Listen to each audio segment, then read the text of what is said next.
Selamat pagi, Namo Sang Yang Adi Budaya, Namo Buddhaya. Perkenalkan, nama saya Effendi. Dan saya Wimala Ratna Elisa. Kami akan memimpin puja bakti pada pagi hari ini.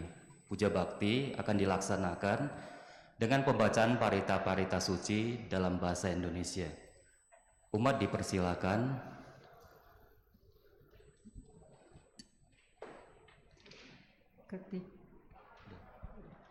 Umat dipersilakan untuk berdiri dan bersikap anjali.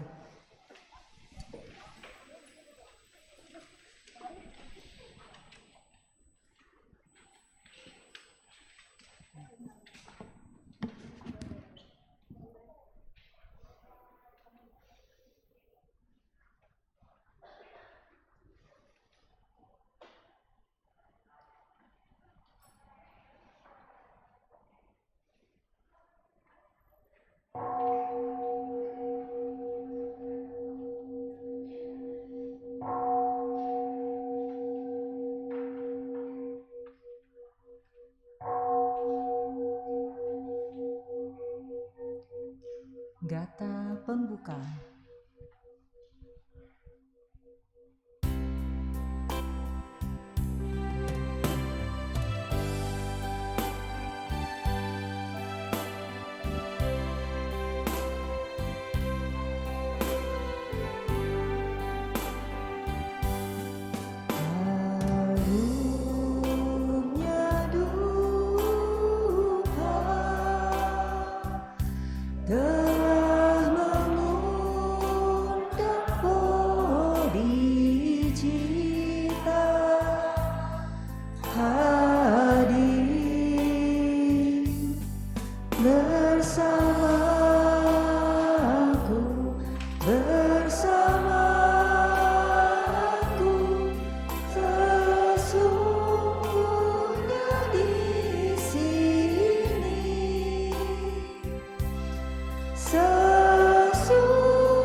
Dupa ini melindungi serta menjelati.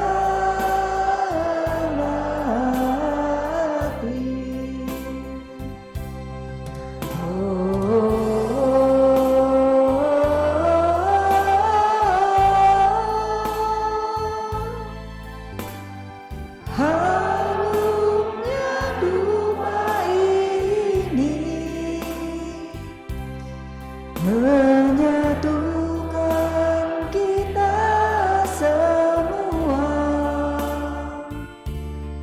dalam pelaksanaan sila Adi Prajna. Kami datang persembahkan semua. Namo Bodhisattva, Namo Mahasattva.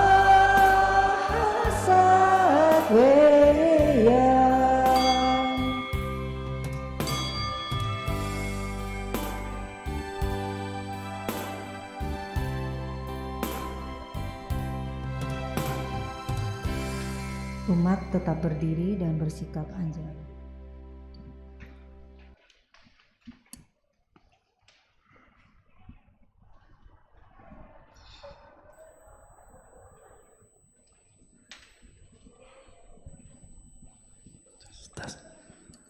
menyentuh bumi. Gata pembukaan. Yang bersujud dan objek sujud pada hakikatnya sunyata. Oleh sebab itu komunikasi terjalin sempurna apa adanya. Pusat latihan kami adalah jaring indera, memantulkan semua Buddha di setiap sudut. Diriku berdiri di hadapan setiap Buddha, aku berlindung kepadamu.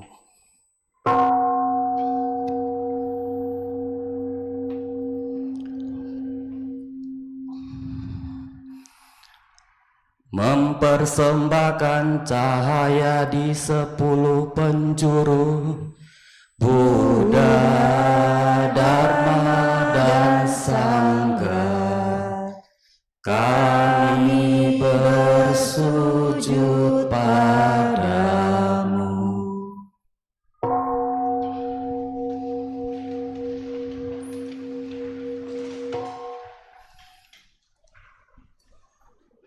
Mengajar dan hidup melalui kesadaran penuh di tengah-tengah penderitaan dan kebingungan. Buddha Sakyamuni, dia yang telah sadar sepenuhnya, kami bersujud padamu.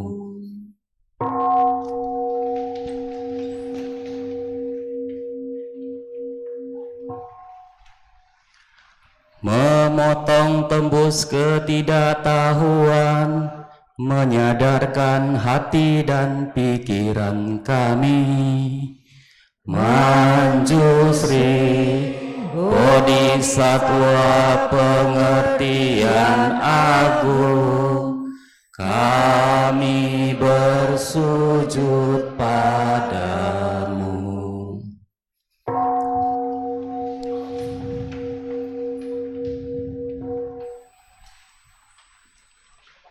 Bekerja dengan penuh kesadaran, penuh sukacita untuk kepentingan semua makhluk hidup. Samanta Prada, Bodhisattva tindak agung, kami bersujud padamu.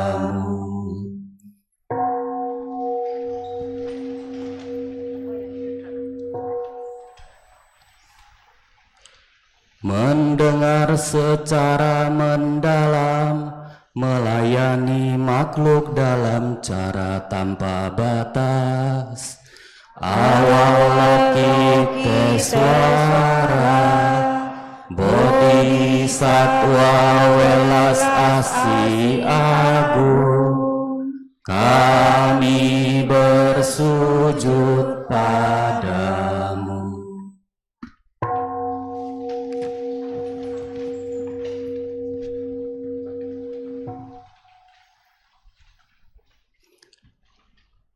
Tiada ketakutan dan tekun mengarungi alam-alam penderitaan dan kegelapan.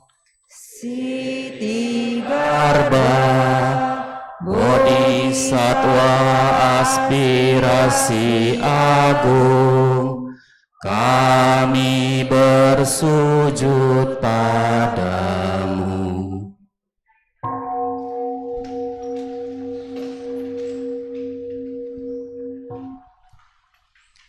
Ibunda semua Buddha, Bodhisattva dan semua makhluk, menopang dan menyembuhkan semuanya. Ki Bodhisattva Pertiwi, Ibunda bumi permata indah jagat raya, kami bersujud padamu.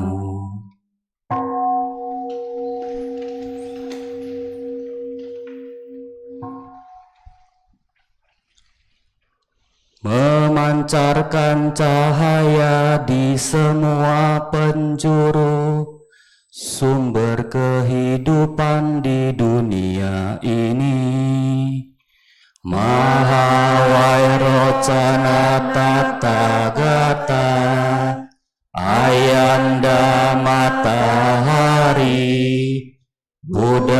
cahaya dan hidup tanpa batas, kami bersujud padamu.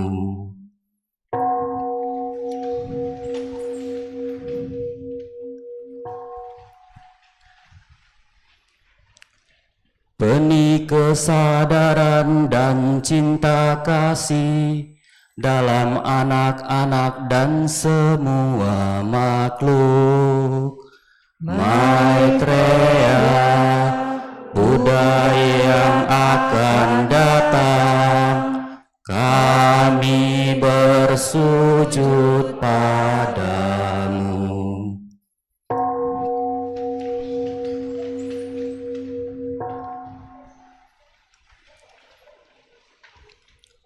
Menunjukkan jalan tanpa rasa takut dan penuh welas asih. Seluruh guru silsilah leluhur spiritual, kami bersujud padamu.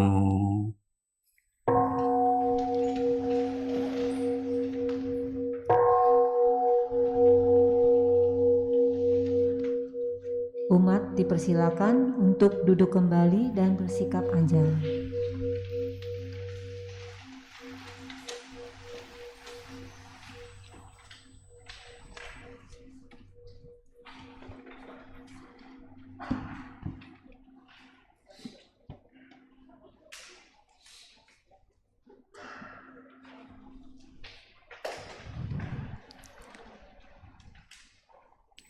Kata pembukaan. Namo Sang Hyang Adi Budaya, Namo Sang Hyang Adi Budaya, Namo Sang Hyang Adi Budaya, Namo Tassa Bhagavato Arahato Sama Sambuddhassa, Namo Tassa Bhagavato Arahato Sama Sambuddhassa, Namo Tassa Bhagavato Arahato Sama Sambuddhassa, Namo Sarve Bodhisattvaya Mahasattvaya, Namo Sarve Bodhisattvaya Mahasattvaya, Namo Sarve Bodhisattvaya Mahasattvaya. Dharma begitu dalam dan indah, kini kami berkesempatan untuk melihat, mempelajari dan mempraktekkannya. Kami bersuka untuk merealisasikan makna sejatinya.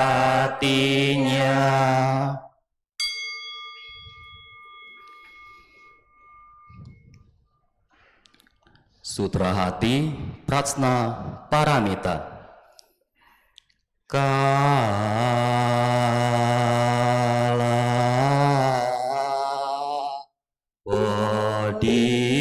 satwa awalo kita merenungkan pengertian sempurna secara mendalam, menerangi lima skanda dan menyadari itu kosong adanya setelah penembusan ini. Ia berhasil mengatasi duka. Dengarlah Sariputra, wujud adalah kekosongan, dan kekosongan adalah wujud. Wujud tiada beda dengan kekosongan. Kekosongan tiada beda dengan wujud. Demikian pula dengan perasaan, pencerapan, bentuk-bentuk pikiran dan kesadaran. Dengarlah Sariputra, semua dharma bercirikan kekosongan. Dharma tidak diciptakan, juga tidak dimusnahkan, tidak kotor juga tidak murni, tidak berkurang juga tidak bertambah. Oleh sebab itu, dalam kekosongan tiada wujud, tiada perasaan, tiada pencerapan, tiada bentuk-bentuk pikiran, tiada kesadaran, tiada mata, telinga, hidung, lidah, tubuh, ataupun pikiran, tiada bentuk, tiada suara, tiada bau, tiada rasa, tiada objek dan tiada objek pikiran, tiada alam berbagai elemen, dari kesadaran mata hingga kesadaran pikiran. Tiada asal mula yang saling bergantungan, serta kemusnahannya. Dari ketidaktahuan sampai kematian dan pelapukan, tiada duka, tiada sebab duka, tiada akhir duka, dan tiada jalin untuk mengakhiri duka.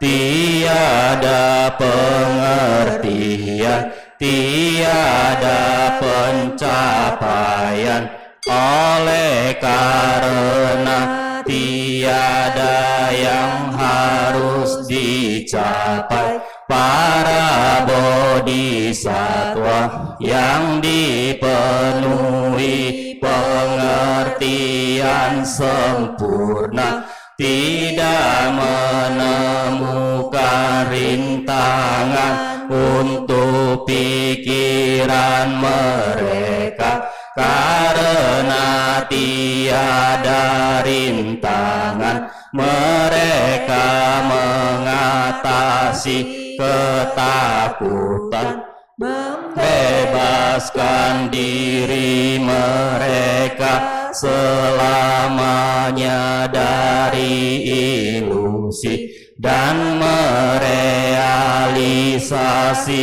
nirwana yang sempurna.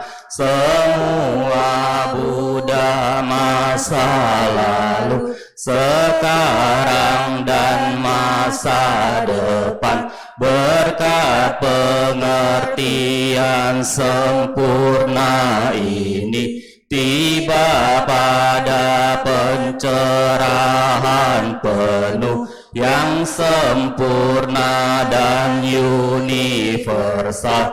Oleh karena itu perlu diketahui bahwa pengertian sempurna merupakan mantra sakti mandraguna, mantra teragung yang tiada banding, penghancur segala duka, kebenaran sejati yang tak tergoyahkan. Oleh karena itu mantra prasna paramita sudah selayaknya diproklamasikan. Gate gate para gate para samgate bodhi swaha.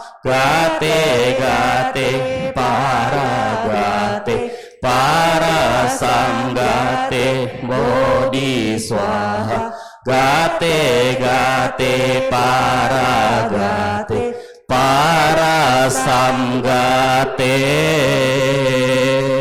bodhi swaha.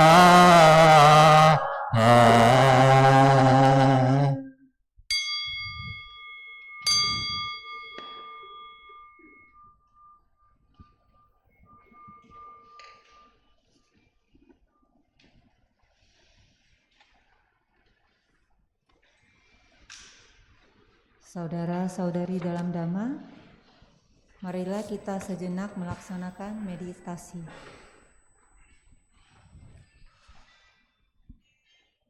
Sahabat sedharma, kini tiba saatnya kita berlatih meditasi duduk di pandu. Pilihlah postur duduk yang nyaman dan rileks. Jika Anda duduk di kursi, izinkan kaki Anda menyentuh ke lantai. Jika Anda duduk di matras, izinkan kedua lutut beristirahat menyentuh matras. Punggung tegak namun rileks dengan tidak bersandar pada apapun. Dada tidak membusung atau membungkuk. Kedua telapak tangan bisa saling bertindihan. Kedua ibu jari bisa saling bersentuhan membentuk sebuah lingkaran kecil dan letakkan di atas pangkuan kaki. Bahu rileks, kepala tegak. Hadirkan seulai senyuman kecil di wajah sehingga otot-otot wajah menjadi rileks. Bawa pandangan mata turun ke bawah atau izinkan mata terpejam.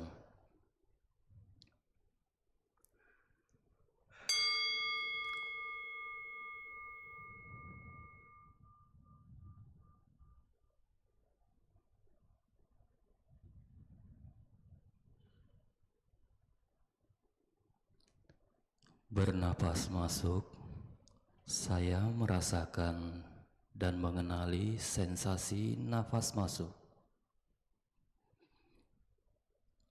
Bernafas keluar, saya merasakan dan mengenali sensasi nafas keluar. Nafas masuk, nafas keluar.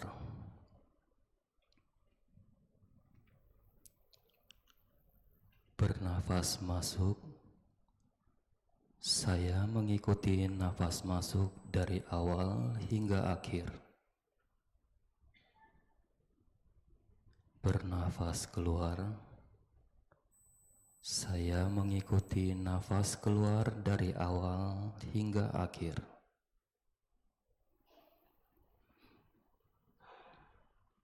Mengikuti nafas masuk,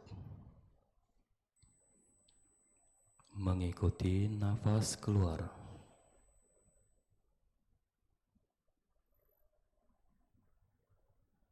Menyadari seluruh tubuhku, saya bernafas masuk. Merilekskan seluruh tubuhku, saya bernafas keluar. Menyadari tubuh, merilekskan tubuh.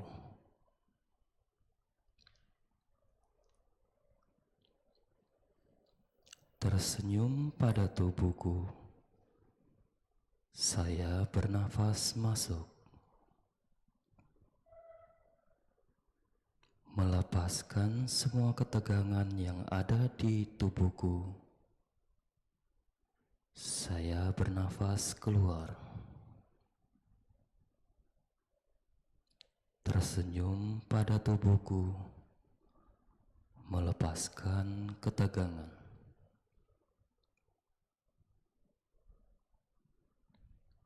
Merasakan sukacita, saya bernafas masuk.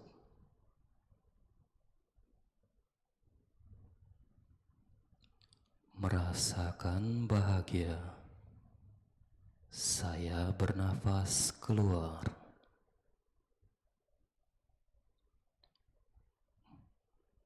Merasakan sukacita, merasakan bahagia.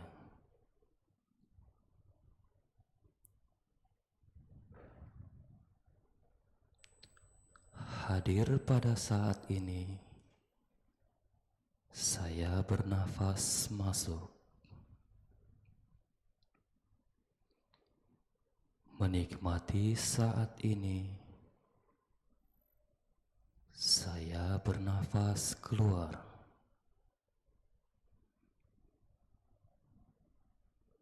Hadir pada saat ini, menikmati saat ini.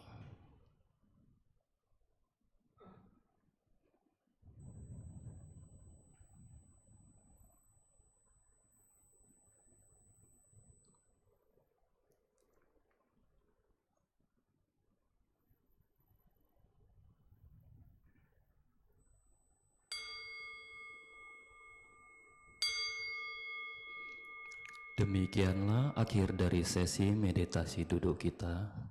Gerakan kedua telapak tangan secara berlahan. Gerakan tubuh perlahan. Rangkapkan kedua telapak tangan di depan dada. Silakan membuka mata.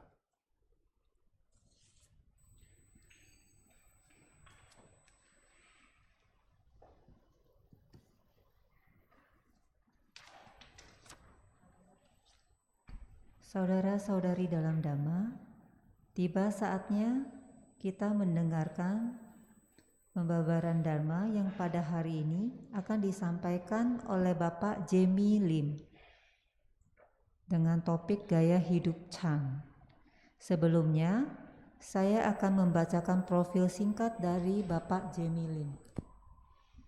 Bapak Jamie Lim adalah seorang profesional senior di bidang pengembangan bisnis, strategi, dan inovasi. Beliau memiliki pengalaman luas dalam bisnis, manajemen, dan konsultasi di berbagai bidang khususnya di industri properti. Ia berlatih meditasi sejak 20 tahun yang lalu, mempelajari berbagai teknik meditasi dari beberapa tradisi Buddhis, dan mengakarkan latihannya di tradisi Chan. Ia sangat bersemangat dalam berbagi tentang hidup berkesadaran dan membantu memfasilitasi kelas dan retret meditasi. Di waktu luangnya, ia menikmati meditasi berkebun. Kepada Bapak Jemilim, kami persilakan waktu dan tempat.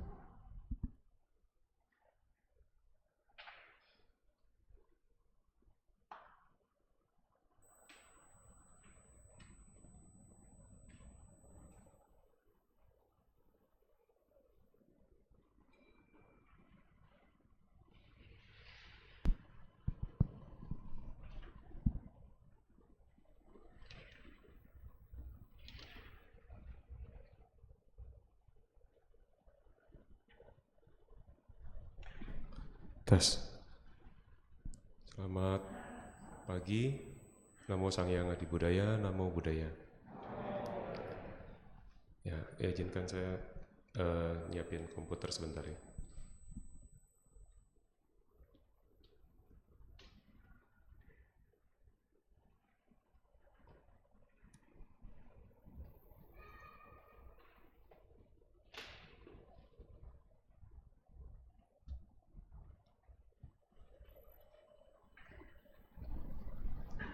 Sama minta izin juga untuk melepas masker karena berembun ke kacamata. Oke, senang sekali Bapak Ibu sekalian saya diundang untuk berbagi hari ini. Saya sebetulnya bukan promo atau pandita ya, saya sekedar umat biasa. Saya juga sering kebaktian di sini karena anak saya sekolah minggu di sini. Nah, kebetulan memang kemarin itu diminta untuk sharing gitu ya, dan saya paling tahunya tentang Chan.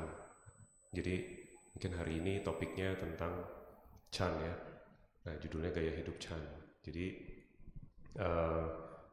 untuk beberapa waktu ke depan mungkin saya ada beberapa paparan gitu ya untuk kita membahas tentang Chan. Saya yakin teman-teman di sini sudah familiar ya dengan istilah Chan ya. Dan sudah sering ikutan juga mungkin acara malam Chan yang hari Selasa malam gitu ya. Jadi ya mungkin untuk yang sudah tahu dengan apa yang akan dipaparkan, sekedar tambah reminder gitu ya, tambah untuk pengingat. Kalau yang belum mungkin ini bisa jadi satu informasi baru gitu ya. Sebenarnya apa sih Chan itu? Ini adalah lambangnya Chan ya. Kalau di bahasa populernya Zen ya, jadi mungkin banyak terutama di barat mereka kenalnya Zen ya. Sebenarnya Zen juga berasal dari kata Chan ini. Jadi Chan itu adalah satu aliran dalam Buddhismenya Mahayana yang berasal tentunya dari India awalnya dan berkembang di Tiongkok, dan kemudian dari Tiongkok menyebar ke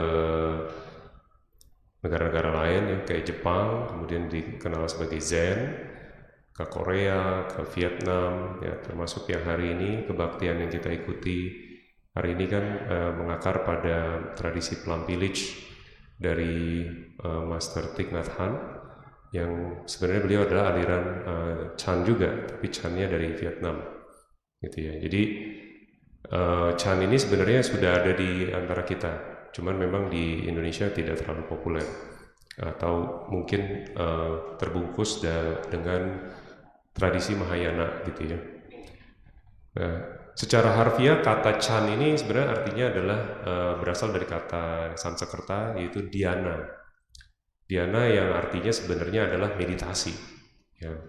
Jadi Chan ini memang pada penekanannya itu lebih banyak menekankan pada praktek meditasi gitu ya. Jadi ini yang mungkin tidak diketahui. Orang taunya Buddhisme Mahayana itu macam-macam gitu ya, dan banyak bodhisattva, banyak patung, banyak segala macam. Tapi sebenarnya Buddhisme Mahayana, terutama yang dari Tiongkok itu alirannya macam-macam. Ada aliran yang fokusnya pada meditasi seperti Chan, ada yang fokusnya pada mantra gitu ya, pada pelafalan mantra. Ya, jadi ada juga yang berfokus pada pelaksanaan winaya, pelaksanaan sila gitu ya. Jadi Buddhisme Mahayana itu kaya sekali gitu ya, terutama yang Mahayana Tiongkok gitu ya. Jadi di Chan itu memang penekanannya adalah ada pengalaman langsung, itu pengalaman langsung meditasi ya, dan biasanya ini berkaitan dengan realisasi dari namanya hakikat kebudaan. Jadi tujuan kita berlatih Chan itu pada akhirnya adalah merealisasi hakikat kebudaan kita gitu ya. Nah, ini yang biasa disebut sebagai merealisasikan sunyata dalam praktek dan latihan kita. Sunyata itu yang tadi seperti kita baca ya di Mahaprajnaparamita, adalah kekosongan dari tidak adanya inti, tidak adanya hakikat diri di dalam segala sesuatu. Ya. Tadi mungkin kalau yang menyimak dari Mahaprajnaparamita itu sudah dijabarkan sangat dalam, dan ya udah intinya ada di situ semua gitu ya. Nah, jadi di Chan itu kita berusaha berlatih memeditasikan metode-metode yang ada di dalam Chan. Tujuannya adalah untuk pada akhirnya kita merealisasi sunyata gitu. Nah, tapi walaupun Chan itu berfokus pada meditasi, sebetulnya Chan itu tidak melulu hanya duduk meditasi. Ada juga studinya, ada juga pelaksanaan winayanya, dan di dalam Chan itu banyak guru-guru terkenal gitu ya, guru-guru master-master Chan yang terkenal dan juga dikenal sebagai scholar. Scholar itu berarti dia punya pendalaman studi yang sangat dalam dan bisa menuangkan kembali dalam tulisan-tulisan, dalam ajaran-ajaran gitu ya. Nah, salah satunya adalah yang ada di kiri ini adalah Master Sheng Yen ya, dari Dharma Drum Mountain. Beliau adalah salah satu Master Chan yang paling produktif menuliskan buku. Bukunya banyak sekali.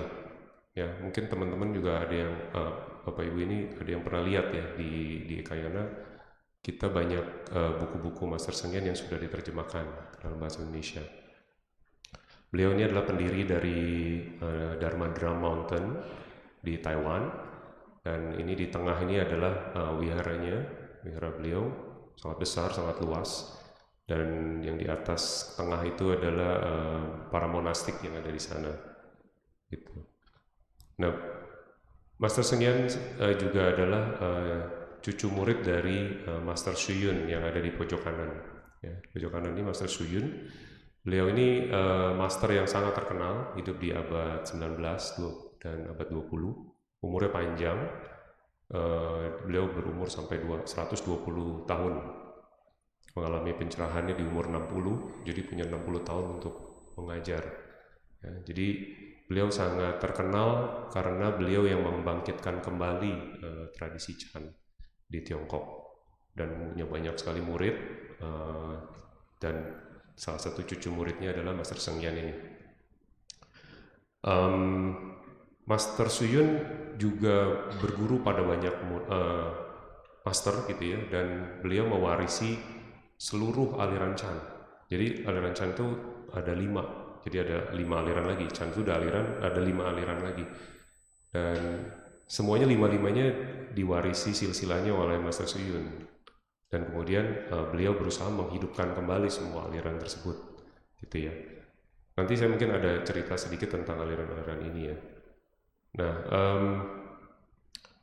jadi kita semua yang belajar Chan pasti akan mengenal Master Hsu Yun ini, karena Master Hsu Yun lah yang kemudian menyebarkan Chan ke Tiongkok, dan dari Tiongkok menyebar lagi ke macam-macam ya. Memang Chan udah menyebar ke beberapa negara seperti tadi Jepang, Vietnam gitu ya. Tapi dengan adanya kehadiran Ma Shou-Yun ini, Chan jadi meluas lagi gitu ya. Terutama yang Chan dari Tiongkok. Nah, kalau yang di kanan bawah itu adalah suasana ketika retret Chan. Biasanya pemimpin retret akan membawa tongkat ya, yang kita bilangnya papan dupa atau xiangpan. Nah, ini banyak kegunaannya untuk membunyikan suara ya, kode-kode ketika mau melakukan satu aktivitas ke aktivitas lain, atau untuk memperbaiki postur dari peserta. Jadi kalau pesertanya ngantuk, duduk, membungkuk gitu ya, itu digunakan untuk menepuk gitu ya.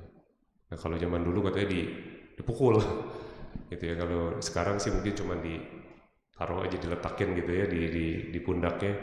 Dia udah tahu, oh saya ngantuk, saya tertidur, kembali ke postur gitu ya. Nah ini oke. Tadi kita bahas Chan itu adalah penekanan pada pengalaman langsung ya. Nah itu sebetulnya dimulai dari zaman Sang Buddha sendiri. Jadi Buddha di suatu saat di namanya Vulture Peak. Vulture Peak itu puncak Gunung Nasar. Itu ada satu tempat yang biasa Buddha suka berada di situ, berdiam di situ. Ada satu masa di mana beliau mau memulai satu khotbah gitu ya. Nah di situ semua orang udah berkumpul gitu ya, murid-muridnya sudah berkumpul, tapi beliau tidak berkata apa-apa, dia diem aja, diem terus. Setelah sekian lama dia mengangkat setangkai bunga, juga diem aja gitu ya, setangkai bunga. Pada satu semua murid bingung kan, ini apa sih gitu kan, nggak ngerti gitu ya. Nah cuma ada satu yang ngerti, yaitu Mahakasyapa ya. Mahakasyapa pada saat itu tersenyum ketika Buddha memegang setangkai bunga ini. Kemudian Buddha mulai berkata bahwa Mahakasyapa adalah yang singkatnya dia adalah yang paham gitu ya, tentang transmisi langsung ini. Jadi Buddha baru saja mentransmisikan secara langsung, mind to mind dibilangnya ya, pikiran ke pikiran kepada Mahakasyapa, dan beliau yang akan meneruskan silsilah transmisi langsung ini gitu ya. Jadi makanya Mahakasyapa itu dikenal sebagai patriark pertama di dalam tradisi Chan. Jadi di dalam tradisi Chan itu patriark awalnya adalah Mahakasyapa gitu. Nah ini dibilangnya adalah sebagai khotbah bunga atau flower sermon ya. Dan itu terjadinya cuman seperti itu. Cuman Buddha pegang bunga, Mahakasyapa tersenyum, terus Buddha berkata, oh, Mahakasyapa sudah mengerti gitu. Nah itulah makanya di Chan itu penting pengalaman langsung gitu, dari praktek gitu ya. Dan transmisi itu diturunkan dari guru ke murid sebagai sebuah pengalaman, bukan sekedar pengetahuan. Jadi kalau pengetahuan kan di teori gitu ya, diajarin gitu, itu iya, tapi yang penting adalah pengalaman langsungnya, bisa turun dari guru ke murid gitu. Nah kemudian ada perkembangannya dari India teruskan kemana-mana ya, termasuk ke Tiongkok. Nah yang membawa Buddhisme ke Tiongkok adalah salah satunya adalah Bodhidharma. Jadi Master Bodhidharma inilah yang mengawali masuknya Chan ke dalam Tiongkok. Ya. Beliau digambarkan sebagai biksu India bermata besar gitu ya, matanya belok gitu ya. Terus kemudian brewok gitu ya, besar, gemuk badannya. Sebenarnya kalau dilacak ulang, beliau adalah silsilah ke-28 dari Mahakasyapa. Jadi udah guru murid, ini ke-28 dia ke Cina, ke Tiongkok untuk sebenarnya di awal tidak langsung mengajar. Di awal dia bertahun-tahun hanya bertapa di sebuah gua, menghadap tembok. Itu mungkin ya beliau memperdalam latihannya dulu lah gitu ya. Dia bertapa di menghadap tembok selama bertahun-tahun, dan konon katanya dia mengiris kelopak matanya supaya nggak tertidur, supaya dia nggak mengantuk. Itu konon ya, makanya matanya jadi besar begitu. Nah, sedangkan kalau di Tiongkok atau di Chan, beliau itu dianggap sebagai patriark pertama. Jadi dia memulai Buddhisme Chan, itu patriark pertamanya adalah Bodhidharma. Nah, kemudian di Jepang, Bodhidharma dikenal dengan istilah Daruma. Ya, Daruma ini yang di kanan bawah itu adalah boneka Daruma. Jadi kalau di Jepang kita bisa ke toko oleh-oleh akan ketemu berbagai macam bentuk Daruma. Ya, ini menyimbolkan semangat. Ya, karena Bodhidharma latihan keras gitu ya, semangat, gigih gitu ya, juga bisa membawa keberuntungan katanya gitu. Makanya banyak dijadikan oleh-oleh. Nah, kemudian dari Bodhidharma, silsilah Chan ini terus berlanjut ke patriark kedua, yaitu Master Huike. Ya. Master Huike ini sebenarnya dia sudah menjadi seorang cendekiawan dan praktisi Buddhis yang sudah cukup hebat waktu ketemu Master Bodhidharma. Ya. Namun dia merasa ada yang kurang gitu, ada yang dia belum paham atau mungkin ya belum mengalami langsung gitu ya.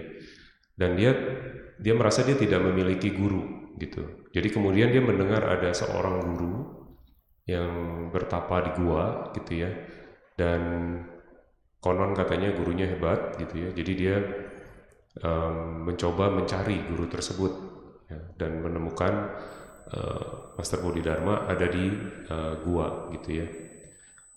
Nah, Master Bodhidharma pada awalnya tidak ingin menurunkan ajarannya ke Master Huike. Ya, jadi Master Huike memohon dan ditolak mentah-mentah lah gitu ya sama Bodhidharma.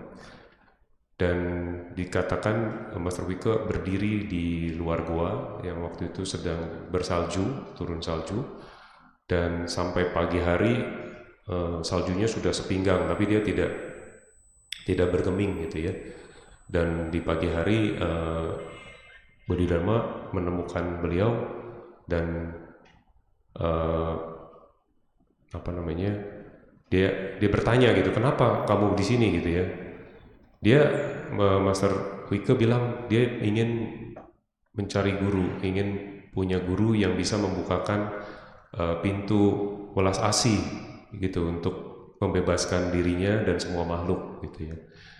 Terus Master Bodhidharma mengatakan gini, ya intinya menolak lah. Bagaimana Anda bisa mengharapkan ajaran yang benar dengan sedikit kebajikan, sedikit kebijaksanaan dan hati yang dangkal dan pikiran yang sombong? Itu hanya akan membuang-buang usaha saja gitu. Jadi ditolak intinya ya. Dan Bodhidharma kembali masuk ke dalam gua dan bermeditasi. Kemudian mendengar itu Master Huike ceritanya mengambil sebilah pedang dan memotong lengan kirinya gitu ya, dan mempersembahkan lengan kirinya kepada Bodhidharma sebagai bukti ketulusan dia bahwa dia ingin belajar dan berlatih di bawah Bodhidharma. Nah, inilah yang kemudian membuat Bodhidharma, oke, ini benar, berarti sungguh hatinya udah bulat untuk mau belajar dan berlatih Dharma. Jadi akhirnya diterima sebagai muridnya gitu ya. Nah, singkatnya dari Master Bodhidharma turun ke Master Huike satu guru ke satu murid gitu ya. Jadi bukan banyak murid gitu ya, satu murid aja. Nah, kalau di film-film Shaolin mungkin kita sering lihat ya, biasanya salamnya cuma satu tangan gitu. Nah itu konon katanya untuk menghormati Master Huike karena ketulusan beliau, sehingga silsilah Chan ini bisa turun gitu ya, dari Dodi Dharma terus kepada generasi berikutnya gitu.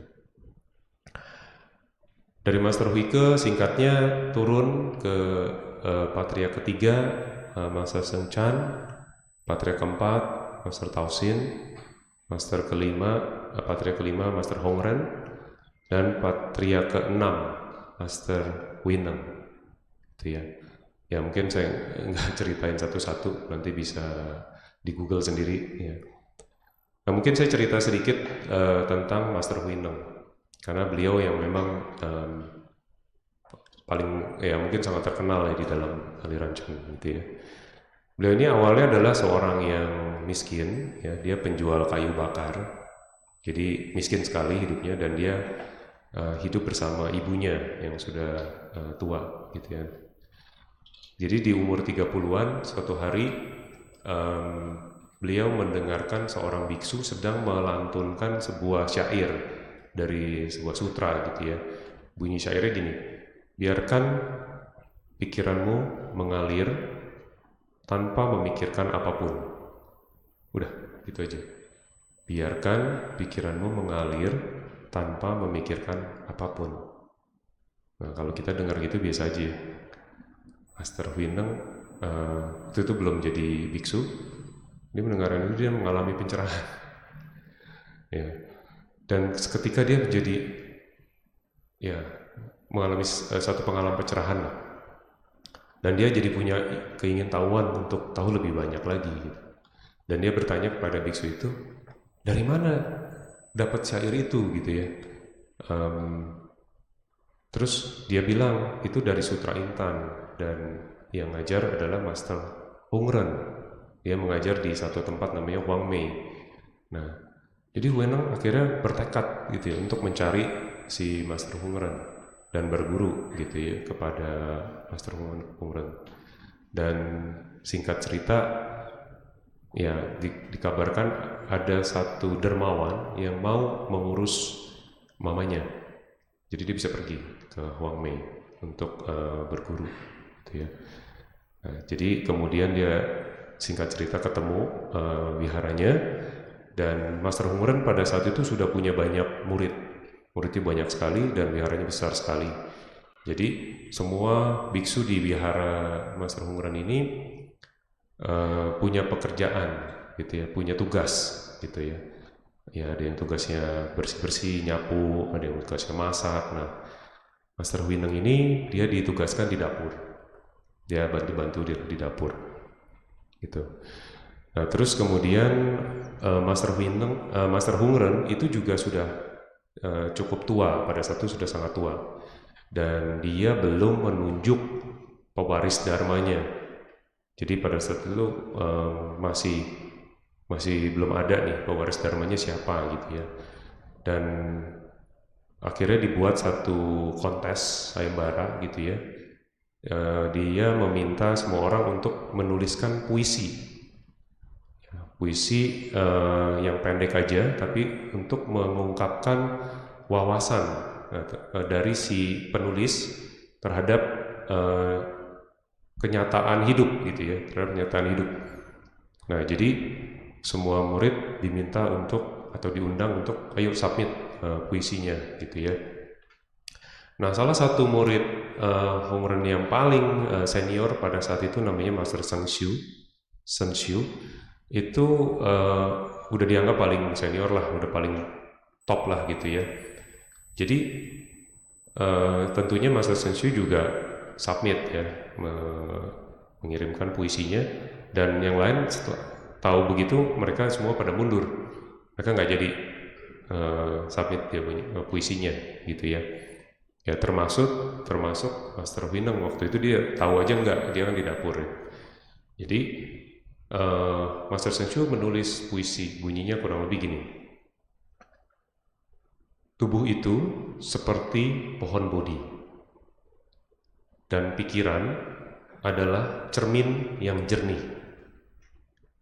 Dengan hati-hati memolesnya hingga bersih setiap hari, dan jangan biarkan ada debu di atasnya. Udah, puisinya dari Master Hong Ren seperti itu.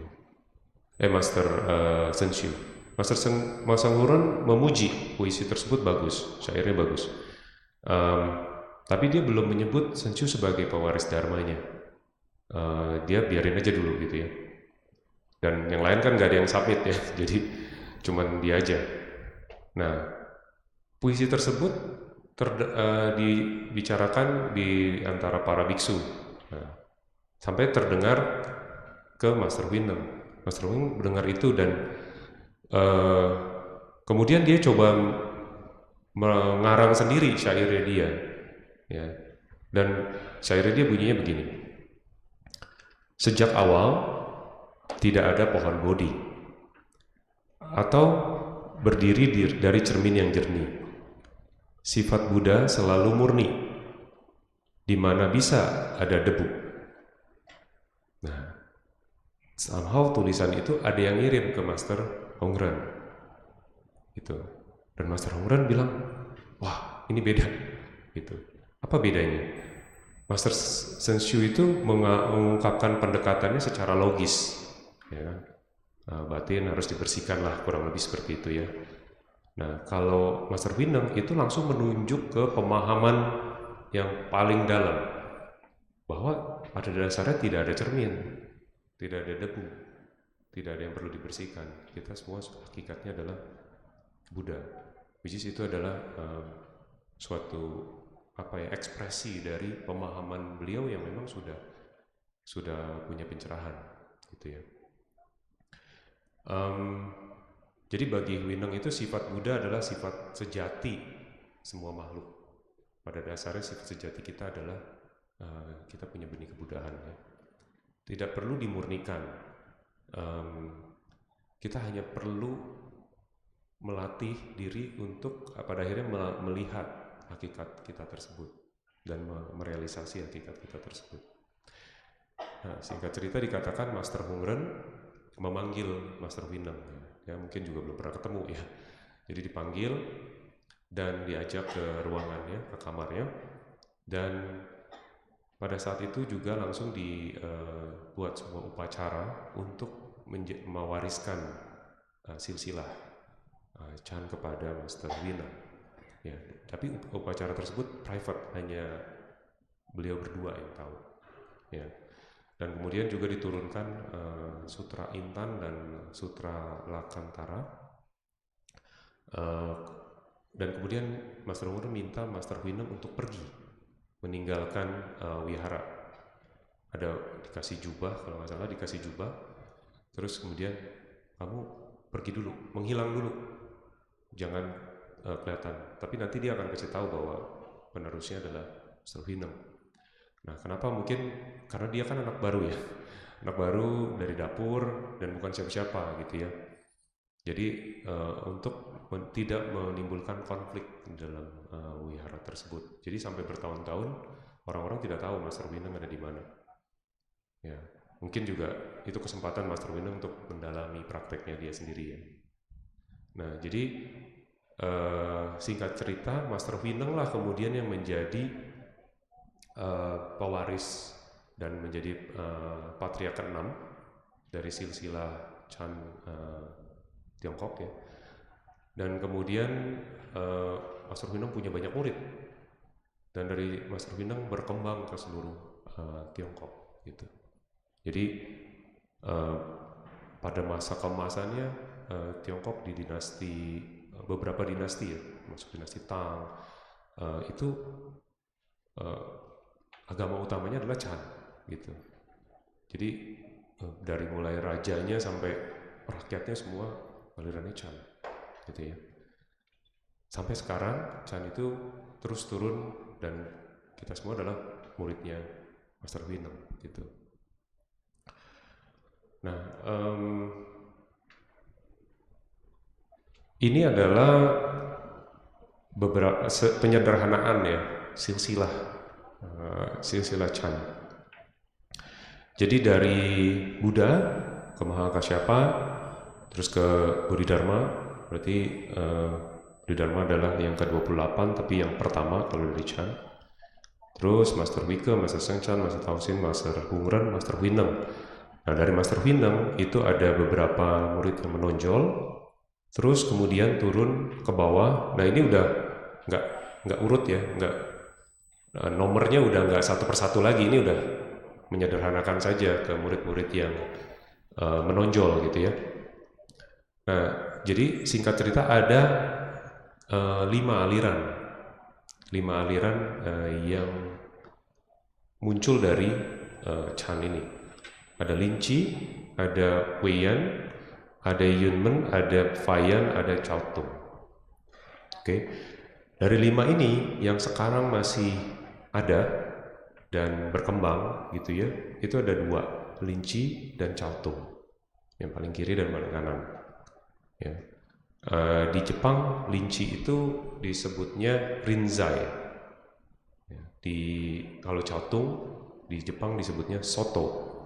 Nah, karena Jepang kemudian menyebar banyak di Amerika, jadi kita bisa banyak menemukan monasteri Zen, baik itu Rinzai maupun Soto, dan banyak pewaris dharmanya itu adalah orang-orang bule, gitu ya.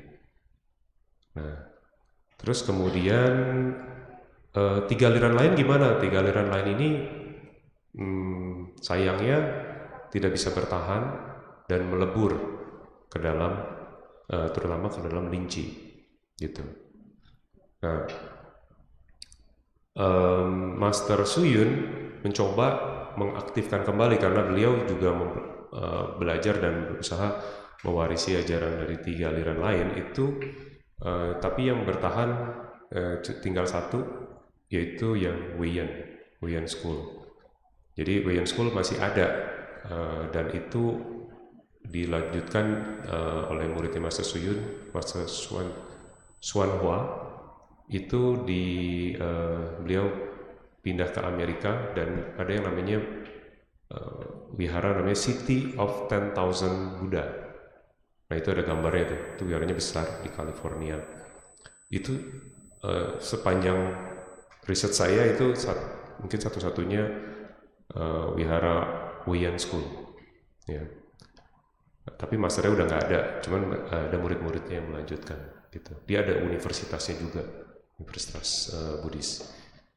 Jadi disinilah pentingnya untuk dari satu generasi ke generasi berikutnya, kita yang sebagai generasi yang sekarang ini untuk mau belajar gitu, mau praktek, mau mewarisi silsilah ini. Kalau nggak silsilahnya nggak ada yang nerusin, ya hilang. Cuman ada di dalam buku sejarah gitu. Nah di Chan itu apalagi penting transmisi guru ke murid. Jadi itu adalah aliran yang tidak terputus gitu ya. Jadi dari guru ke murid yang ditransfer adalah realisasinya gitu. Nah kalau nggak ada realisasi, sulit untuk si murid nanti jadi guru, ya kan? Karena untuk dia bisa jadi meneruskan, dia perlu merealisasikan sendiri ajaran tersebut, latihan tersebut, gitu. Nah, biasanya kalau di Chan memang ada istilah pewaris dharma dan tidak semua murid itu akan menjadi pewaris dharma. Gitu. Kayak Master Seng Yan itu punya pewaris dharma ada, kalau nggak salah ada 18. Nah, Master Seng Yan cukup produktif karena beliau memang aktif sekali mengajar dan banyak juga yang mungkin praktisi-praktisi yang mencari beliau gitu. Mencari beliau untuk kemudian berguru lebih jauh dan pada akhirnya menjadi pewaris silsilah. Master Seng Yan sendiri mewarisi Linchi School dan Chaotung School. Jadi dia bisa menurunkan lagi dua aliran tersebut kepada murid-muridnya. Nah, tapi sekarang jadi kita ada di level murid-muridnya Master Seng Yan nih. Nah, saya berguru ke salah satunya juga, Master Go Chun namanya. Tapi juga ada bertemu dengan beberapa pewaris Dharma yang lain. Waktu dulu pernah kesini juga, mungkin ada beberapa ya, kayak Master Kuo Yen, terus yang di Malaysia siapa? Master Chichen, ya Master Chichen juga pernah kan kesini kan. Beliau adalah pewaris dharmanya Master Seng Yan. Jadi alirannya Linchi dan Chao Tung, gitu. Oke, jadi biar tahu sedikit ya soal sejarahnya dan silsilahnya Chan. Oke, mungkin saya bahas sedikit tentang metode dan latihan Chan, ya.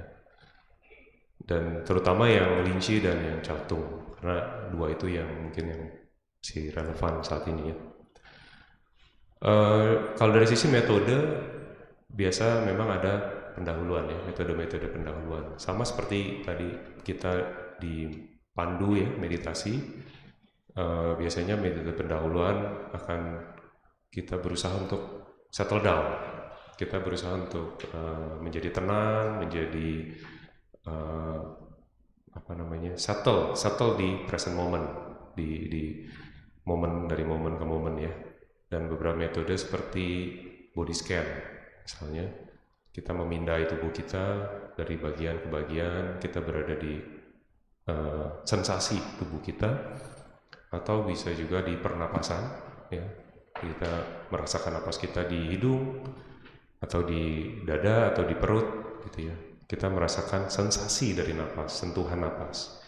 Atau juga kalau di dalam settingan latihan formal atau di retret, kita ada yang meditasi gerak, meditasi kerja.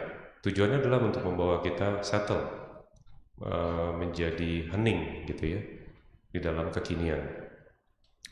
Nah, kemudian baru ada metode lanjutan. Ini untuk praktisi yang udah lebih sudah settle gitu ya, lebih mendalam. Di dalam Linchi ada teknik atau metode namanya Huatou. Di dalam Chao Tung ada yang namanya Mo Chao ya.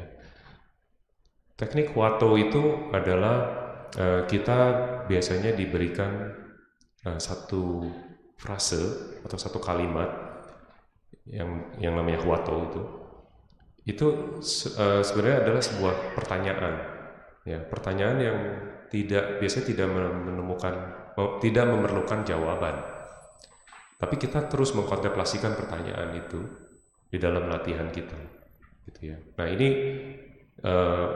saya sebutkan beberapa, tapi tidak untuk dicoba. Ini tidak sedang mentransmisikan sama sekali, bukan, hanya bercerita ya, karena biasanya master akan menunggu momen yang tepat untuk diberikan satu Huatou ya, untuk dikerjakan oleh muridnya gitu ya. Jadi itu ada kesiapan dari si muridnya juga untuk melatih ini.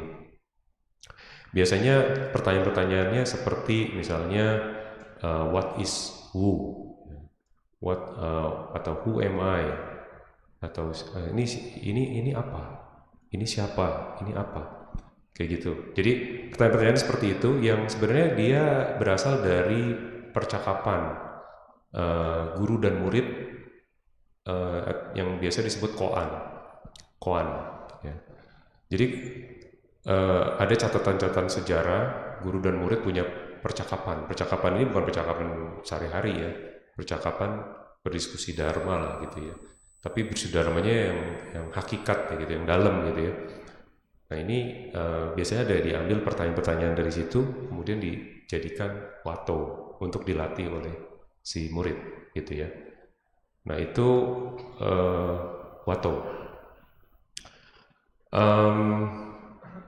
Ketika kita berlatih Huatou,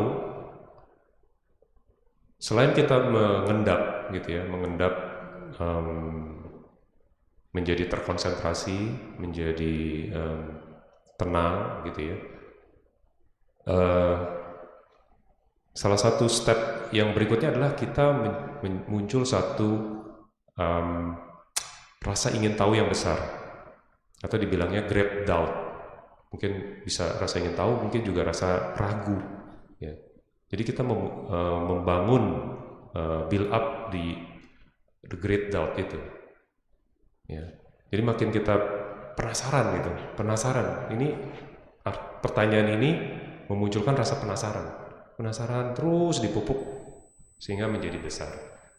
Dan ketika dia makin besar dan istilahnya meledak gitu ya, disitulah momen pencerahan. Nah, kalau ada yang baca buku Master Sheng Yen, ketika beliau mengalami pencerahannya, itu adalah ketika dia punya banyak pertanyaan, dia udah mengkontemplasikan pertanyaan, tapi sebenarnya tanpa bimbingan ya. Dia memang udah jadi biksu, tapi dia punya banyak pertanyaan yang terus-menerus dia kontemplasikan gitu ya. Dan dia punya banyak keraguan. Dan dia ceritakan ke masternya. Kalau nggak salah Master Ling Yen ya. Master Ling Yen dari aliran Linci. Ada satu lagi master beliau yang dari aliran Chao Tung. Terus kemudian si master dia udah ngajukan pertanyaan banyak, terus master diem aja dengerin, terus masternya gebrak meja. Nah, situlah meledak gitu ya. Jadi itu di dalam latihan Huato, momen meledaknya itulah yang akan memunculkan pengalaman pencerahan, pengalaman sunyata bagi si praktisi gitu. Oke. Nah, kalau yang tertarik lebih jauh nanti kalau ada retret Huato ikut biar tahu ya, biar bisa mulai mempraktekkan. Oke, yang Chao Tung seperti apa? Chao Tung itu metodenya namanya Mo Chao. Mo Chao adalah terjemahan harfiahnya adalah silent illumination. Silent berarti tenang gitu ya, illumination itu bersinar gitu ya. Jadi ketika kondisinya tenang, bisa tiba-tiba bersinar gitu ya. Nah, bukan tiba-tiba, sebenarnya kita membangun ke arah situ. Ya. Di Jepang disebut namanya Shikantasa. Ya, terjemahan harfiahnya adalah just sitting. Jadi memang metodenya cuma sekedar duduk. Nah ini mungkin yang seperti tadi atau di gambar ini ya, duduk menghadap tembok, udah sekedar duduk aja. Sekedar duduk dan menjadi menjadi tenang dari momen ke momen, mengamati semua fenomena dan ya tidak segampang itu sih, karena pada saat itu kan pikiran, emosi akan terus ya lewat gitu ya, dan berusaha untuk sadar dari momen ke momen. Nah, just sitting itu sebenarnya seperti itu. Tapi sebenarnya ada latihan pendahuluan yang perlu kita lakukan supaya kita bisa melakukan just sitting dengan baik. Nah, di satu momen yang nantinya diharapkan ya kita bisa juga mengalami satu iluminasi tadi, gitu ya. Tapi ini hanya sekedar pengetahuan, teman-teman ya. Jadi ini semua harus dialami dan dipraktekkan sendiri, gitu ya. Dan tentunya kita bisa melatih guru-gurunya masih ada, ajarannya masih ada, ya kan. Kalau nanti mungkin setelah pandemi ini selesai, mungkin retret akan ada lagi, ya kan. Retret biasanya menjadi satu latihan yang baik ya untuk di awal gitu ya, untuk pemula, karena di retret kita bisa benar-benar mendengar, belajar, langsung kita praktekin, langsung habis itu ada pertanyaan kita langsung bisa tanyakan, besok kita begitu lagi sampai beberapa hari. Jadi kesempatannya bagus sekali. Nah itu makanya di Chan kita atau di Buddhis secara umum kita ada dua latihan yang formal dan latihan yang informal. Latihan yang formal ada yang intensif seperti retret, ada yang harian. Misalnya setiap hari kita latihan 30 menit atau 1 jam gitu ya. Itu latihan formal karena kita mendedikasikan waktu, tempat dan perhatian kita sepenuhnya untuk latihan. Nah, itu namanya formal. Jadi kita butuh dua jenis latihan ini, formal dan informal. Informal kita dalam keseharian. Ketika kita duduk di sini mendengar, kita sadar. Ketika kita bicara, kita sadar. Ketika jalan, sadar. Makan, dan selanjutnya. Itu. Jadi setiap saat berusaha untuk sadar. Nah, latihan formal dan informal ini dilakukan secara berkesinambungan, itu akan membawa semacam transformasi buat diri kita. Itu ya. Nah itu singkatnya tentang latihan Chan. Mungkin saya lanjut. Nah, apa relevansinya latihan Chan, metode Chan dengan kehidupan kita, gitu ya? Nah, kita semua kan di sini manusia modern ya. Kita mungkin udah beda banget tantangannya dengan manusia-manusia di zaman master-master tadi. Kita punya banyak tanggung jawab gitu, kita punya banyak peran ya. Kita ada yang mungkin pelajar, ada yang mungkin bekerja, ada yang menjadi orang tua ya. Jadi ada yang juga mungkin aktif organisasi di Kayana ya. Banyak tuntutan, banyak ekspektasi dari kita, dari diri sendiri maupun dari orang lain ya. Mungkin dari orang tua ada ekspektasi, dari istri, suami, anak, ya kan. Dan ini akan membawa tekanan pada kita. Suka atau tidak suka, hidup kita penuh dengan tekanan, ya kan. Jadi tekanan ini mungkin bisa dalam bentuk macam-macam gitu ya. Bisa dalam bentuk tanggung jawab, bisa dalam bentuk interaksi verbal maupun non verbal, dan pada akhirnya juga akan menjadi tekanan pada tubuh kita gitu. Jadi apapun yang ada di pikiran kita akan ada implikasinya ke tubuh kita. Kalau tubuh kita nggak sehat, kita sakit, juga akan memberikan tekanan tambahan kepada mental kita gitu ya. Jadi semua yang ada di sekitar kita saat ini, mau tidak mau, suka tidak suka, akan memberikan, akan menjadi stresor buat kita. Ya. Stresor itu adalah penyebab stres gitu ya. Dan salah-salah kalau kita nggak bisa menanganinya, itu akan jatuh ke depresi. Nah, kalau depresi ini akan punya banyak implikasi yang lain gitu ya. Nah, bagaimana Chan yang sebenarnya tradisi atau metode yang sangat kuno gitu ya, bisa relevan untuk kita saat ini gitu ya. Jadi saya mungkin mau cerita pengalaman saya pribadi ya. Saya berkeluarga, anak 3, bekerja gitu ya. Orang tua udah makin tua dan mertua juga. Jadi harus banyak yang masuk jadi tanggungan gitu ya. Beban di pundak saya gitu ya. Nah, ada satu masa saya itu merasa tekanan itu terlalu berat gitu. Tekanan itu berat sekali sehingga mengubah saya secara negatif gitu ya. Saya jadi lebih sering gelisah, jadi lebih pemarah ya. Memang dasarnya dulu saya pemarah, jadi tambah jadi pemarah gitu ya.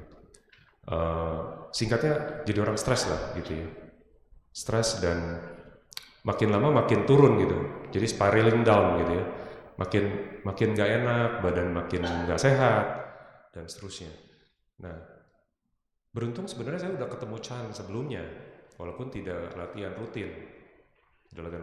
Sering ikut, tapi ya biasalah pulang retret lupa lagi, malas lagi, ya kan.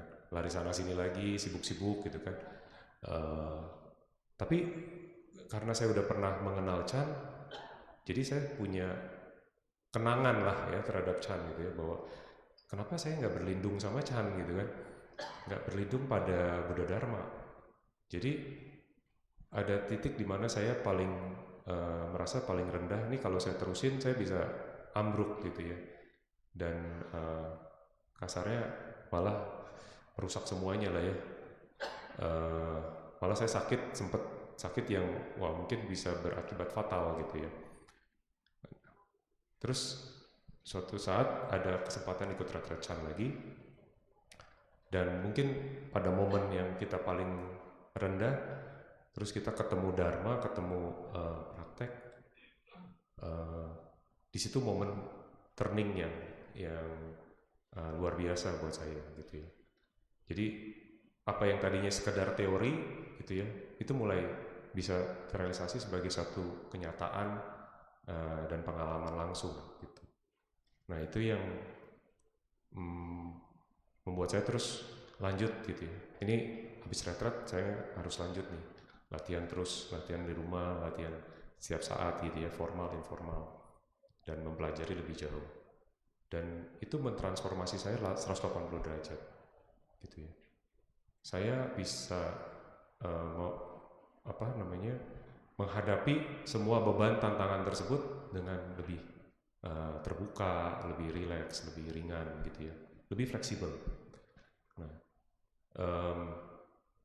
bukan artinya tantangannya nggak ada, tantangannya malah tambah banyak ya, gitu kan. Anak makin besar, biaya makin banyak, tantangannya makin banyak. Jadi saya lihat Chan ini jadi sangat relevan. Kenapa? Karena metode Chan itu sebenarnya sangat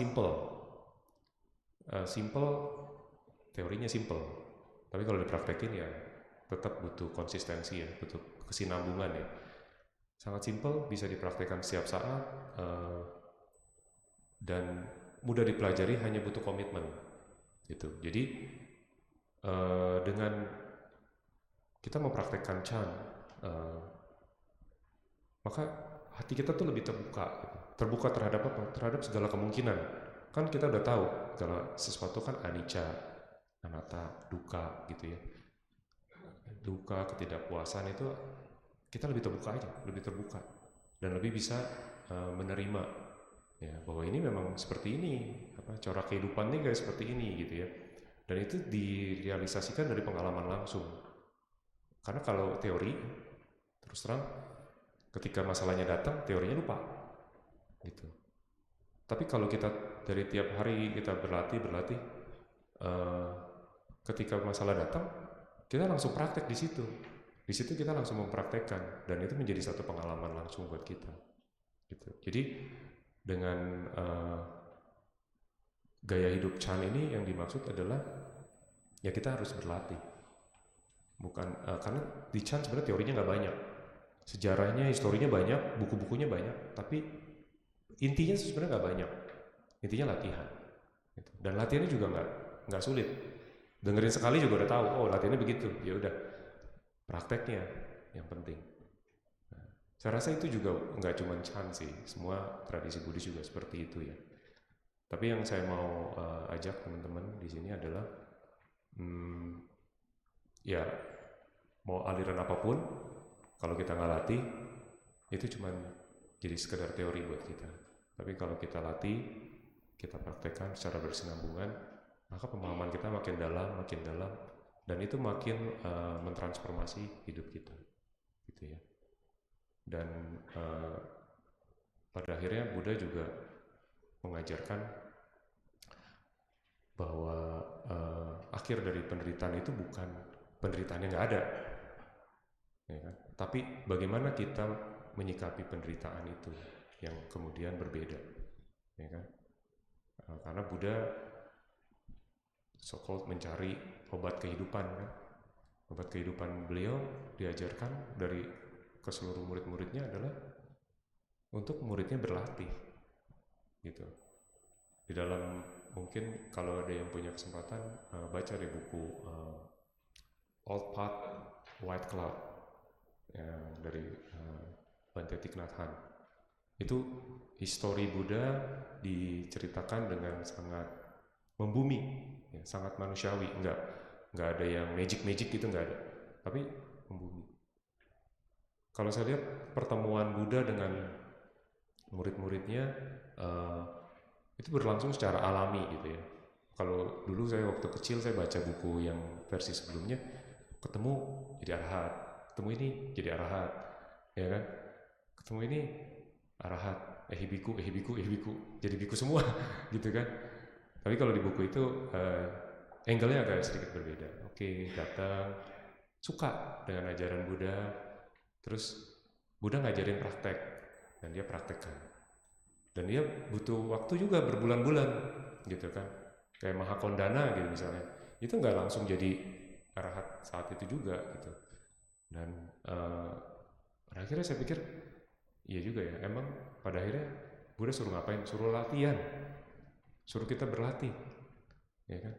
Teori-teori kita suka, tapi buktinya di zaman Buddha pun banyak yang dengar Buddha langsung ya, dengar Buddha, tapi ada yang quote-unquote jadi jahat juga gitu ya. Ada Dewadatta, ada Ajatasattu, itu kan turn evil gitu ya, mereka jadi jahat. Nah, tapi yang latihan beda, dia bertransformasi. Ada yang mengalami tingkat-tingkat kesucian, jadi arahat gitu ya. Dan dia kemudian bisa meneruskan ke generasi terus berikutnya sampai sekarang gitu.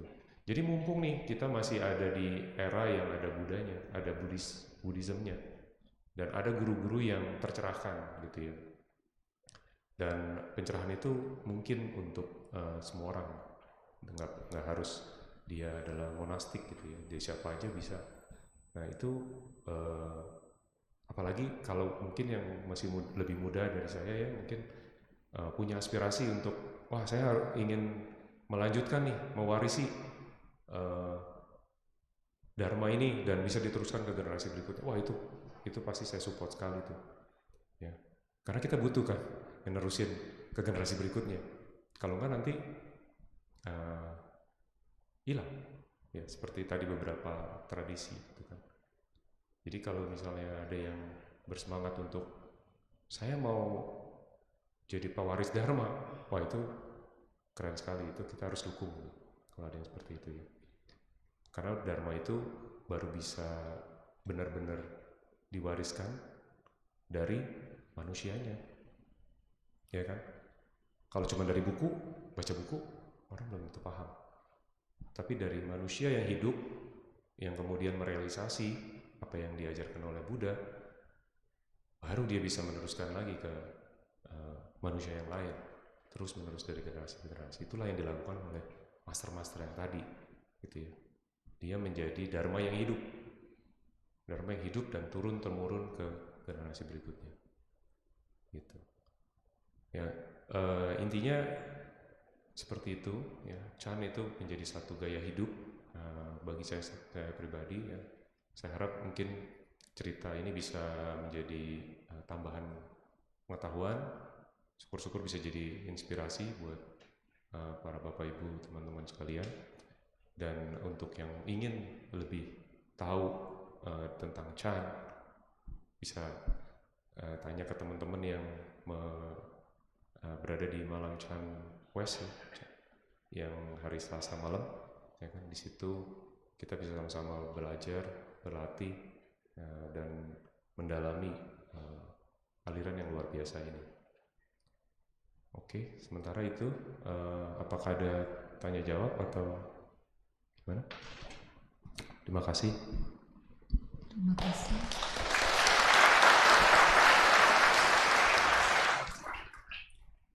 Terima kasih Bapak Jemi Lim, karena waktu terbatas jadi tidak ada tanya jawab untuk hari ini. Terima kasih semua. Namo Buddhaya. Namo Buddhaya.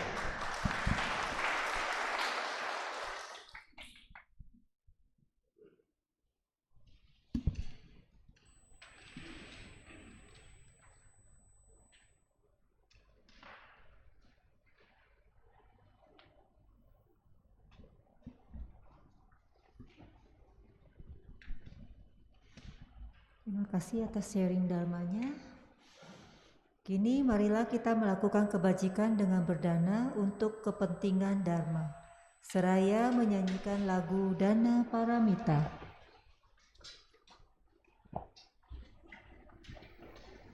Dana dapat disalurkan ke BCA nomor rekening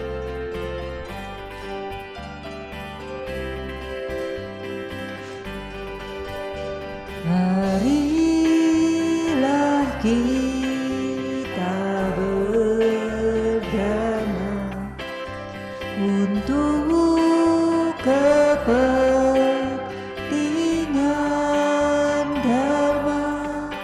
Semoga kita dalam berkah kasih Buddha Maha Suci. Berdanalah kita semua dengan hati ikhlas rela. Semoga karma baik kita para matri ratna.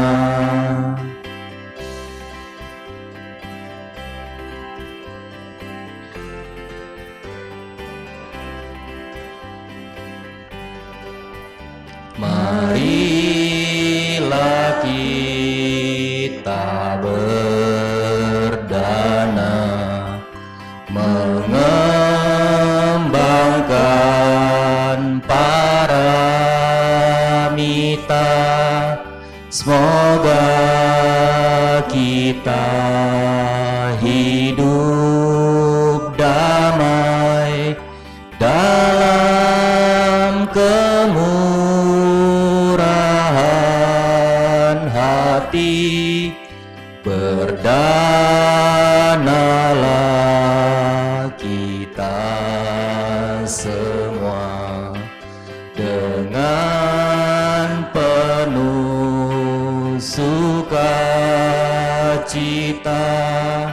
Semoga hidup kita bahagia untuk selama-lamanya.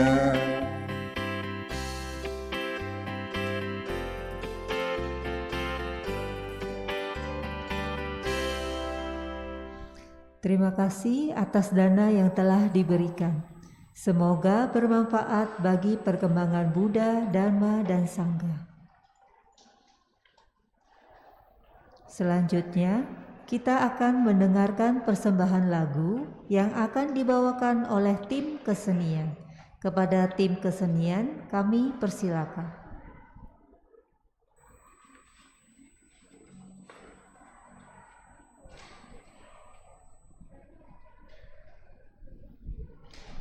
Namo Sang Hyang Adi Budaya, Namo Buddhaya. Perkenalkan, saya Erika dari tim kesenian akan membawakan lagu Buddhis Avalokitesvara. Para umat dipersilakan untuk nyanyi bersama.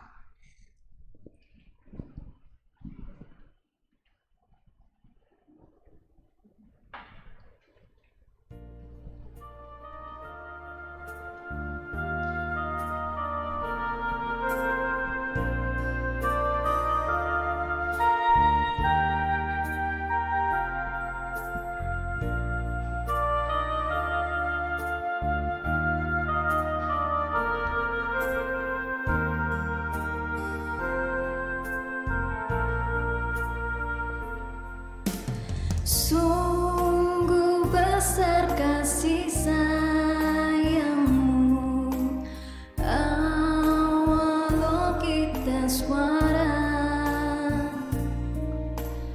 penolong makhluk di dunia, jauhkan mara bahaya. Engkaulah Bodhisattva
Sabda yang baik budinya.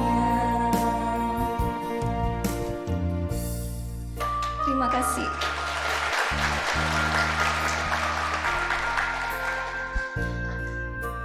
Terima kasih kepada tim kesenian.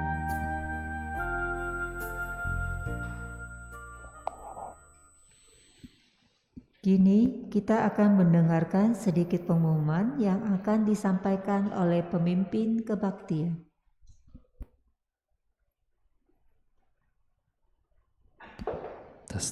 Sedikit pengumuman untuk hari ini. Yang pertama, latihan meditasi Chan bersama setiap hari Selasa pukul 7 sampai 9 malam di Aula Meditasi Ruang Bodhgaya, lantai 5, Wihara Ekayana Serpong. Untuk informasi bisa langsung ke Komisi Chan West di 0822 4618 8467. Yang kedua, mari rayakan Mooncake Festival dengan mengikuti persembahan 88 mooncake di Wihara Ekayana Serpong pada hari Jumat tanggal 9 September pukul 6.30 sampai 8 malam. Mooncake untuk satu keluarga akan disediakan oleh panitia dan bisa dibawa pulang setelah pendarasan sutra. Dana sukarela dapat disalurkan melalui rekening BCA 80151289999 dengan memberikan kode 8 pada akhir nominal. Informasi pendaftaran bisa hubungin Mega di 0818 0292 6368. Yang ketiga, kebaktian malam Uposatha Capgo dengan pendarasan Sutra 88 Vo pada tanggal 9 September hari Jumat pukul 7 sampai 8 malam di Bakti Sala Wihara Ekayana Serpong. Selanjutnya, Open House Ekayana Ehipasiko School untuk SMP dan SMA pada tanggal 10 September pukul 9, TK dan SD pada tanggal 17 September pukul 9. Untuk informasi bisa hubungi nomor yang tertera.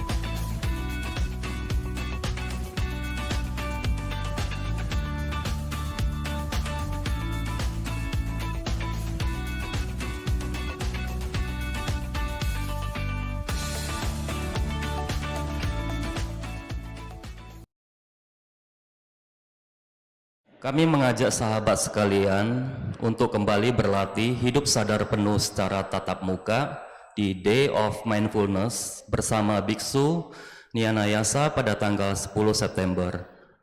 Mulai pukul 8.30 sampai 4 sore di ruang Bodhgaya lantai 5 Wihara Ekayana Serpong. Untuk pendaftaran hubungin front desk Ibu Mega di 0818 0292 6368. Yang terakhir, dibuka kelas yoga Senin, Kamis malam dan Rabu dan Jumat pagi. Untuk pendaftaran bisa menghubungi kontak person yang tertera di poster.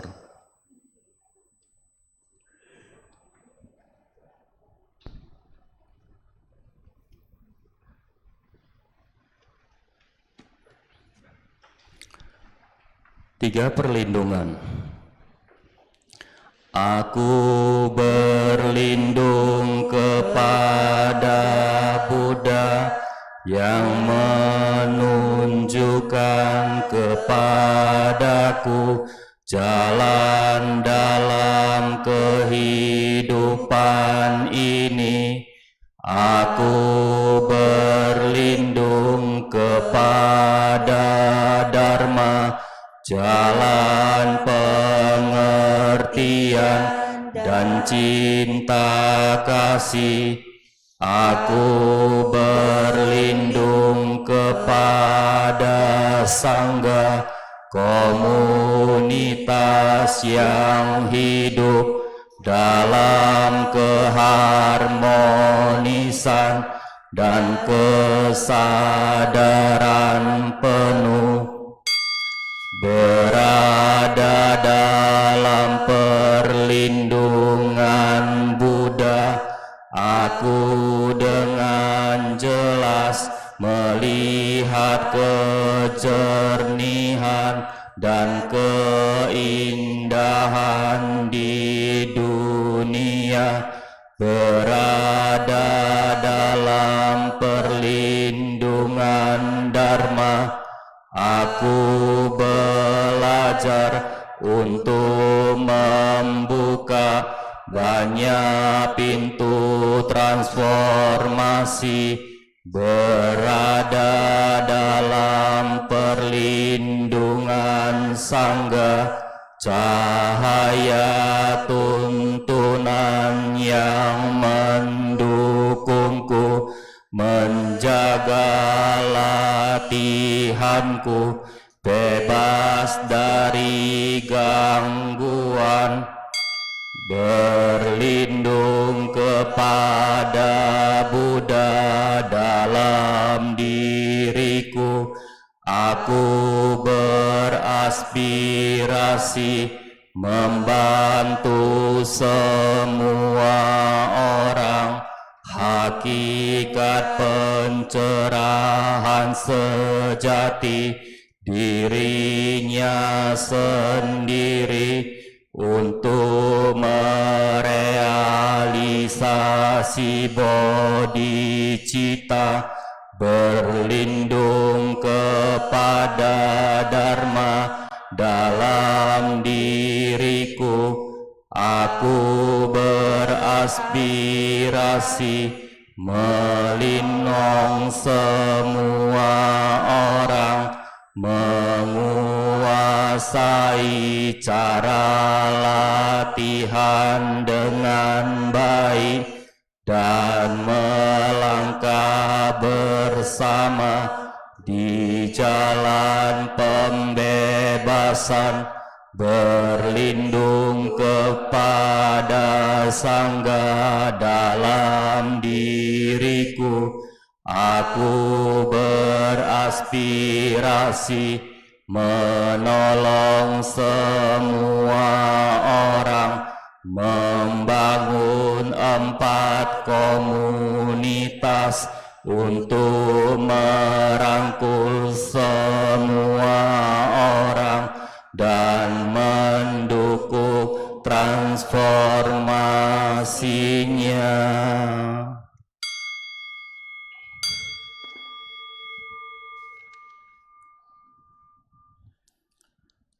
Sebelum mengakhiri puja bakti pada pagi hari ini, kami mengingatkan kembali para peserta untuk tetap berada di ruang bakti sala sampai pemimpin kebaktian meninggalkan ruangan bakti sala.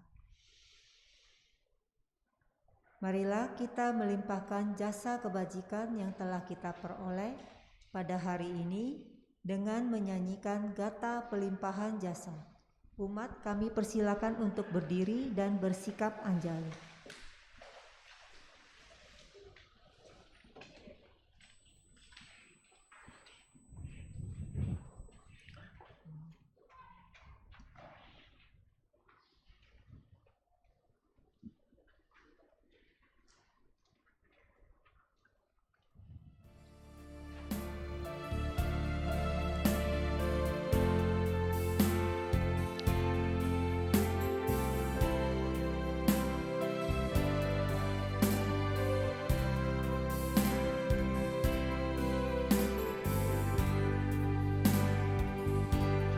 Semoga jasa dan kebajikan memperindah tanah suci, para Buddha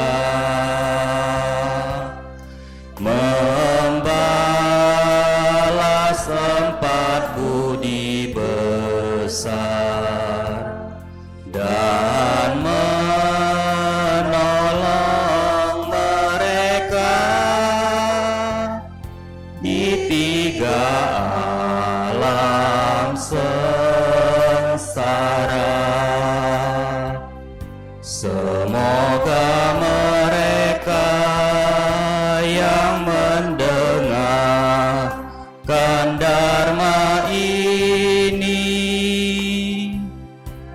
semua bertekad membangkitkan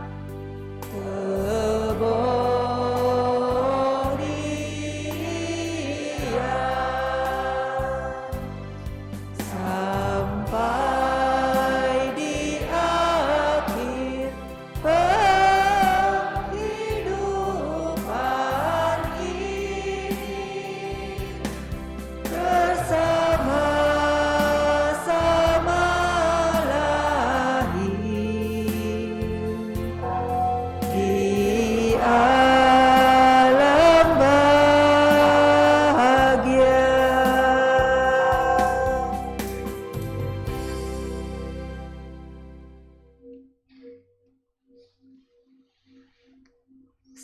Sata Bhavantu Sukhitata. Semoga semua makhluk berbahagia. Sadu, Sadu, sadu. Puja bakti selesai. Namo Sang Hyang Adi Budaya. Namo Buddhaya.